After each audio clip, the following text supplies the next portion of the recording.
আসসালামু আলাইকুম। পবিত্র মাহে রমজানের শুভেচ্ছা সবাইকে।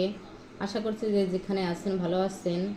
লিপি কুকিং রেসিপিতে সবাইকে স্বাগতম জানিয়ে শুরু করছি আজকে রেসিপি। আজ আমি আপনাদের জন্য নিয়ে এসেছি ইফতারের টেবিলে সবার প্রিয়, আর সেই স্বাদটা যদি হয় দোকানের কিনে আনা স্বাদের মতো। আশা করছি আমার রেসিপিটি আপনাদের কাছে ভালো লাগবে।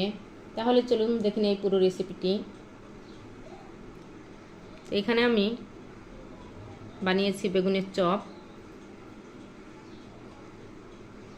বেগুনের চপ ভাজার জন্য একটা ব্যাটার তৈরি করে নেব। চপ ভাজার জন্য ব্যাটার তৈরি করে নেব। ব্যাটার তৈরি করার জন্য এখানে নিয়েছি 1 কাপ বেসন, নিয়ে নেব 1 কাপের হাফ কাপ চালের গুঁড়া, হাফ কাপ ময়দা,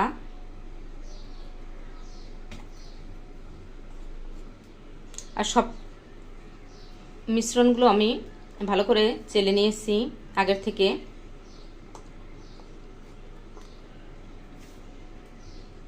চেলে নিলে ভালো হয়, কোনো এর ভিতরে কোনো লাঞ্চ বা দানা না থাকে, এজন্য আগের থেকে মিশ্রণগুলো চেলে নিয়েছি।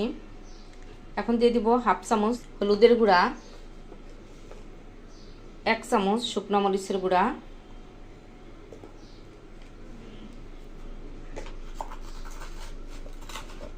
শুকনো উপকরণগুলো ভালো করে মিশিয়ে নিব।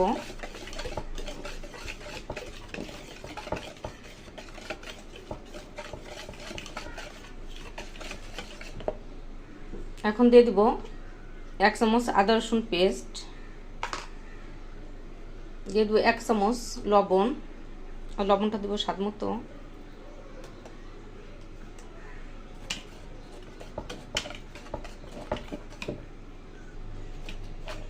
এখন নর্মাল তাপমাত্রার পানি দিয়ে অল্প অল্প পানি দিয়ে মিশিয়ে নিব। একবারে পানি দিলে পানি বেশি হয়ে যেতে পারে, অল্প অল্প পানি দিয়ে ব্যাটারটা গুলিয়ে নিতে হবে।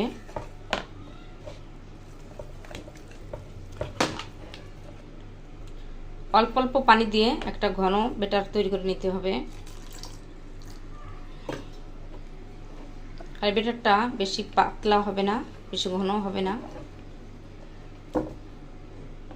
তো আমি অল্প অল্প পানি দিয়ে ব্যাটারটা গুলিয়ে নিব। ব্যাটারটা গুলানো হয়ে গেছে, আমি 2-3 মিনিট ধরে গুলিয়ে নিয়েছি। আর ব্যাটারটা আমি এখানে যেহেতু চালের গুঁড়ো দিয়েছি, এজন্য ব্যাটারটা 10 মিনিট রেস্টে রেখে দিব।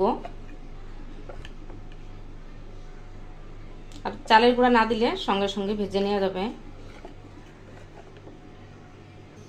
10 মিনিট ব্যাটারটা রেস্টে রাখার পরে এখন দিয়ে দিব আমি এখানে 1 চামচ গরম তেল। আর এই তেলটা দিলে অনেকক্ষণ, গরম তেলটা দিলে চপটা ভাজার পর 2-3 ঘন্টা মুচমুচে থাকবে। এখন তেলটা আমি মিশিয়ে নিয়েছি। এখন আমি দিয়ে দিব এখানে হাফ চামচ বেকিং সোডা দিয়ে ভালো করে মিশিয়ে নিব। আর এটা দিব ভাজার আগে, কিছুক্ষণ আগে। তো আমার ব্যাটারটা গোলানো হয়ে গেছে, সব কিছু দিয়ে মিশানো হয়ে গেছে। এখন আমি দেখাবো ঘনত্বটা কেমন হবে। তো একটা চামচ এভাবে চুবালে দেখা যাবে চামচের এপাশ ওপাশ, চামচটা দেখা যাচ্ছে না, তখন বোঝা যাবে ব্যাটারটা ঠিক আছে, ঘন। তো এভাবে ব্যাটার তৈরি করলে আলুর চপ, ডিমের চপ, বেগুনের চপ সব কিছুই 2 থেকে 3 ঘন্টা পর্যন্ত মুচমুচে থাকবে। আর একটা পারফেক্ট ব্যাটার তৈরি করা হয়ে গেল। এভাবে তৈরি করলে পারফেক্ট একটা ব্যাটার তৈরি। ভাজার জন্য বেগুনটাকে আমি ভালো করে ধুয়ে এভাবে পাতলা করে কেটে নিয়েছি। এখন দিয়ে দেবো আমি এর মধ্যে হাফ চামচ শুকনো মরিচের গুঁড়া, দিয়ে দেবো হাফ চামচ লবণ, দিয়ে আমি বেগুনটাকে মাখিয়ে নিব। তো মাখিয়ে সঙ্গে সঙ্গে চপগুলো ভেজে নিব। আর রেখে দিলে যেহেতু লবণ দেওয়া হয়েছে বেগুনটা নরম হয়ে যাবে, সেই জন্য মাখিয়ে সঙ্গে সঙ্গে ভেজে নিব। চপ ভাজার জন্য আমি একটা প্যানে তেল দিয়ে গরম করে নিয়েছি। তো একটা বেগুন এভাবে, আর যে পাশটা পাতলা সেই পাশটা আমরা এভাবে ধরে তেলের মধ্যে ছাড়বো, তাহলে সমান থাকবে। এভাবে আমরা চুবিয়ে বেগুনগুলো তেলে ছেড়ে দিব।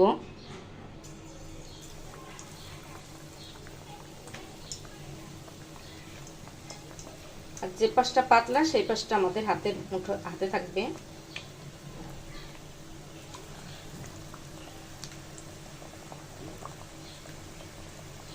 এক পাশ হয়ে গেলে আরেকবার আমি উল্টে দিব। এক পাশ হয়ে গেছে, এখন চপগুলো উল্টে দিব।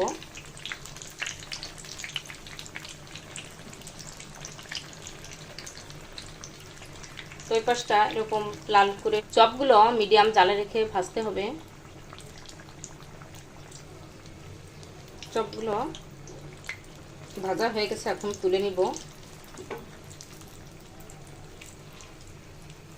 চপগুলো ভাজা হয়ে গেছে, এখন তুলে নিব।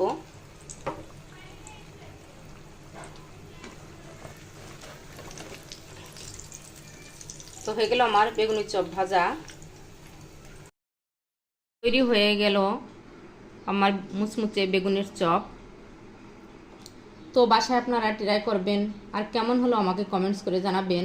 আমার রেসিপিটি যদি আপনাদের ভালো লেগে থাকে, লাইক শেয়ার কমেন্টস করবেন। আপনাদের লাইক এবং কমেন্টস আমাকে অনেক উৎসাহ বাড়িয়ে দেয়। আর ভালো লাগলে ফ্যামিলি ফ্রেন্ডদের সাথে শেয়ার করবেন।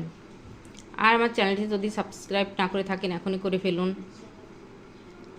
আর হ্যাঁ, সাবস্ক্রাইব করতে ভুলবেন না।